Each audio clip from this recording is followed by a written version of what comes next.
Hai semuanya, selamat datang kembali di channel Dendio, tempat kita belajar dan tumbuh bersama untuk menjadi pribadi yang lebih baik.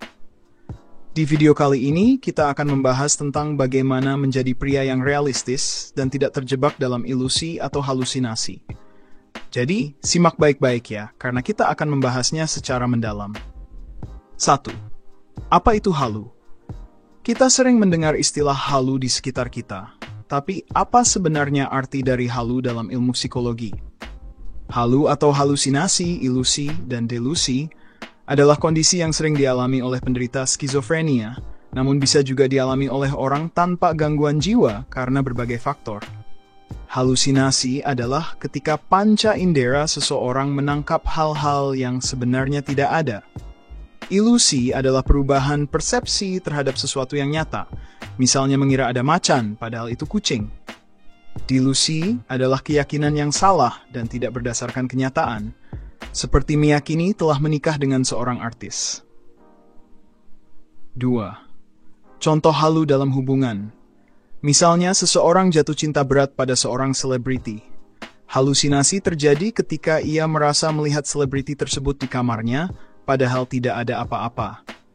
Ilusi terjadi saat melihat seseorang yang mirip selebriti tersebut dan mengira itu adalah idolanya.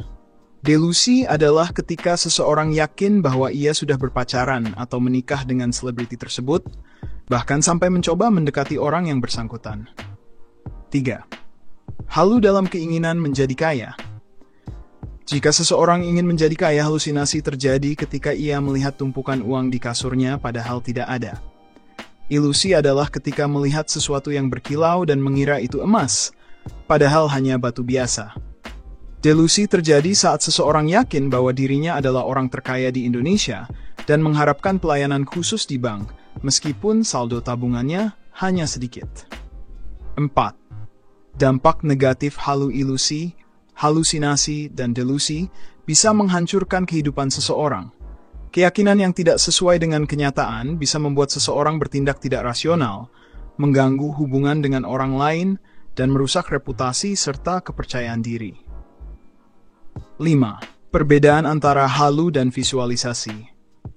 Lalu, apakah kita tidak boleh bermimpi atau membayangkan kesuksesan?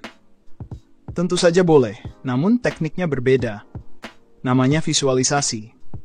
Visualisasi adalah proses membayangkan kesuksesan yang ingin diraih dengan menyertakan kerja keras dan proses yang harus dilalui. Misalnya, jika ingin memiliki tubuh yang bagus, bayangkan juga olahraga apa yang harus dilakukan, rintangan yang mungkin dihadapi, dan rasa sakit yang mungkin dirasakan saat berolahraga. 6. Visualisasi untuk kesuksesan finansial.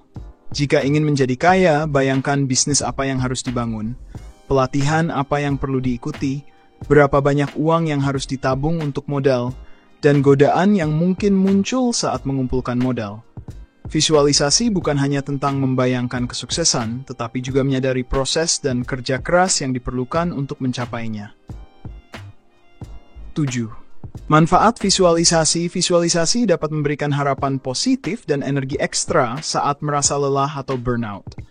Ini juga bisa menjadi cambuk motivasi ketika mulai kehilangan semangat.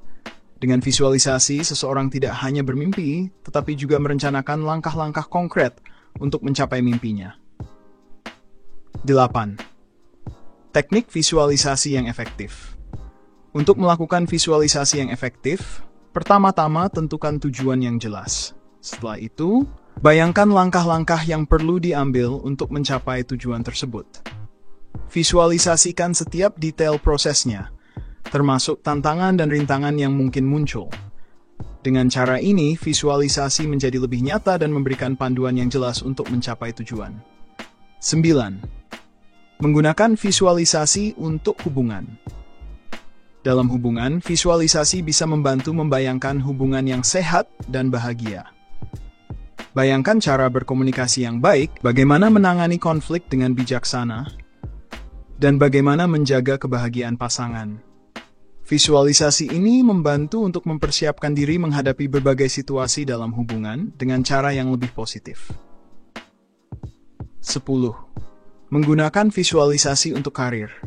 Jika ingin sukses dalam karir, visualisasikan posisi yang diinginkan, keterampilan yang perlu dikuasai, dan jaringan yang perlu dibangun. Bayangkan juga bagaimana menangani tantangan di tempat kerja, dan bagaimana memimpin tim dengan efektif. Visualisasi ini memberikan arah yang jelas dalam pengembangan karir. 11. Menggunakan visualisasi untuk kesehatan mental. Visualisasi juga dapat digunakan untuk menjaga kesehatan mental. Bayangkan diri sendiri dalam keadaan tenang dan damai, menghadapi stres dengan tenang, dan menjaga keseimbangan emosi. Teknik ini membantu untuk tetap fokus pada hal-hal positif dan mengurangi kecemasan. 12. Menggunakan visualisasi untuk kebahagiaan. Visualisasikan kehidupan yang bahagia dengan melakukan hal-hal yang disukai, menghabiskan waktu dengan orang-orang tercinta, dan mencapai tujuan pribadi. Visualisasi kebahagiaan ini membantu untuk tetap bersemangat dan termotivasi dalam menjalani kehidupan sehari-hari. Dalam kehidupan, penting untuk membedakan antara halusinasi dan delusi dengan visualisasi yang positif. Halusinasi, ilusi, dan delusi dapat merusak kehidupan, sementara visualisasi dapat memberikan harapan, energi, dan motivasi untuk mencapai tujuan. Jadi tetap realistis dan gunakan visualisasi untuk meraih kesuksesan dan kebahagiaan dalam hidup. Terima kasih sudah menonton video kali ini.